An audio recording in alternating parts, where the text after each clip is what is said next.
अब मैं इस वॉर को आपको समझाने की कोशिश करता हूं। सबसे पहले क्या होता है, CIA, फाइव आइज सबको मालूम है कि वॉर लंबा जाएगा, लेकिन इसके बावजूद भी अमेरिका अटैक करता है किसके ऊपर? ईरान के ईरान ऊपर पे, ठीक है। अटैक करता है।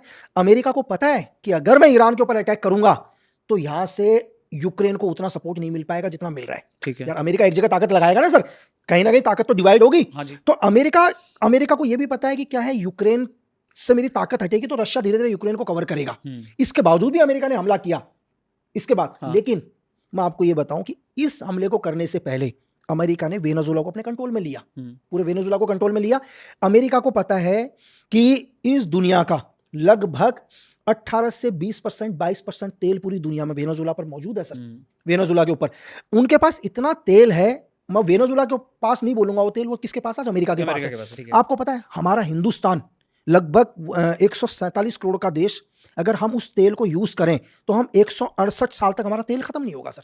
ये वेनेजुएला आज यूएस के पास जो तेल है, अब यूएस को पता है वेनेजुएला को कंट्रोल में ले लिया। हाँ। उसको भी ये भी पता है CIA को कि ये सारा रास्ता ब्लॉक करेगा, ईरान रास्ता ब्लॉक करेगा 100%।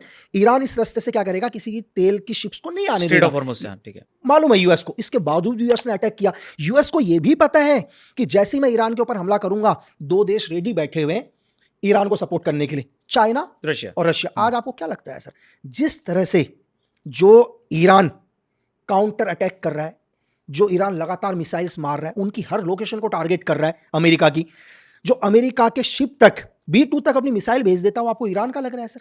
सेम जो सिचुएशन यूक्रेन था वही ईरान हो गया। यूक्रेन को इन्होंने मोहरा बनाया, यहां रशिया और चाइना ने ईरान को अब क्या है, अमेरिका का कोई भी टारगेट हो रहा है, कुछ भी, वो नाम किसका आ रहा है? ईरान का आ रहा है। तो इससे रशिया और चाइना को क्या बेनिफिट? उसका दुश्मन कमजोर हो रहा है सर धीरे धीरे। अमेरिका को भी पता है कि यार ये मेरे को नुकसान, लेकिन क्या डोनाल्ड ट्रंप को कोई नुकसान हो रहा है सर? नहीं। पीट हेगसेट को कोई नुकसान हो रहा है?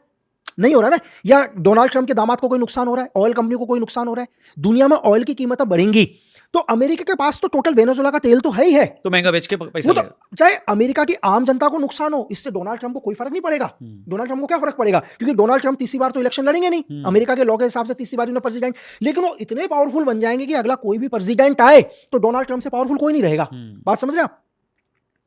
करेक्ट। तो वॉर का सबको पता है कि वॉर का क्या चलेगा, ये रशिया को भी पता है। हर देश अपना फायदा उठा रहा है। या रशिया को क्या बेनिफिट है? रशिया को बेनिफिट है कि रशिया धीरे धीरे पूरा यूक्रेन को कवर कर लेगा। रशिया को बेनिफिट